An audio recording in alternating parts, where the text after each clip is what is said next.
Bila masuk musim raya, mesti ramai penjawat awam yang senyum lebar. Sebab bonus dah masuk. Macam tahun lepas, penjawat awam dapat RM500 dan RM250 ikut kategori. Memang syok lah nak shopping, makan besar dan belanja keluarga. Tapi kalau tak nak duit tu habis macam air, jom saya kongsikan 3 cara paling smart nak guna bonus ni supaya bukan je puas hati, tapi ada manfaat jangka panjang juga. Cara yang paling simple sekali, mulakan pelaburan kecil-kecilan. Duit bonus ni bukan sekadar untuk belanja, tapi boleh juga jadi modal untuk gandakan duit. Cuba labur sikit dalam instrumen kewangan yang rendah risiko. Contohnya macam Amanah Saham Bumi Putra, ASB atau unit amanah. ASB ni kelebihan dia, ia berbentuk hybrid.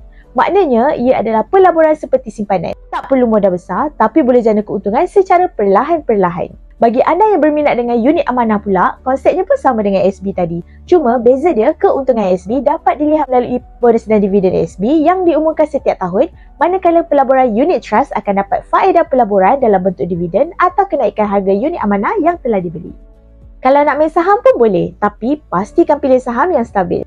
Bayangkan duit bonus ni berkembang sedikit-sedikit, bukan habis macam tu je. Bila anda dah mula nampak hasil daripada pelaburan kecil, sekarang masa untuk fikir pelaburan yang lebih selamat dan ada faedah tambahan. Cuba pertimbangkan pula untuk melabur dalam skim pelaburan yang disediakan oleh kerajaan seperti skim pelaburan ahli kumpulan wang simpanan pekerja KWSP atau skim simpanan pendidikan nasional SSPN.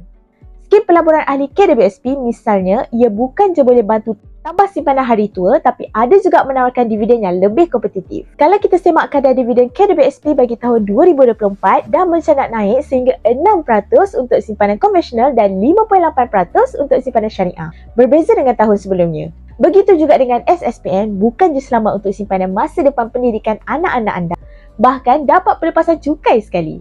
Kalau anda bernasib baik, mana tahu boleh menang cabutan wow sampai RM1 juta. Win-win situation kan?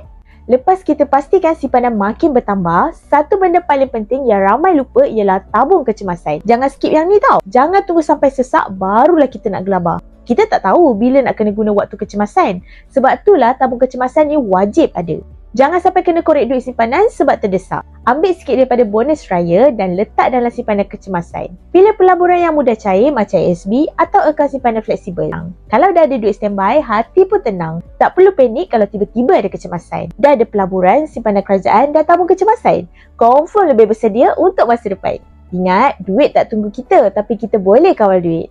Enjoy sikit tak salah, tapi jangan lupa manfaatkan sebahagian untuk pelaburan, skim kerajaan dan tabung kecemasan. Keputusan yang smart hari ni boleh bantu kewangan kita lebih stabil esok. So, tahun ni nak buat apa dengan bonus raya anda? Cuba kongsi pendapat anda di ruangan komen di bawah. Dan kalau nak lebih banyak info tentang kewangan yang santai dan bermanfaat, jangan lupa subscribe channel Direct Lending, pakar pinjaman anda. Jom jadi lebih bijak dengan duit kita. Bye!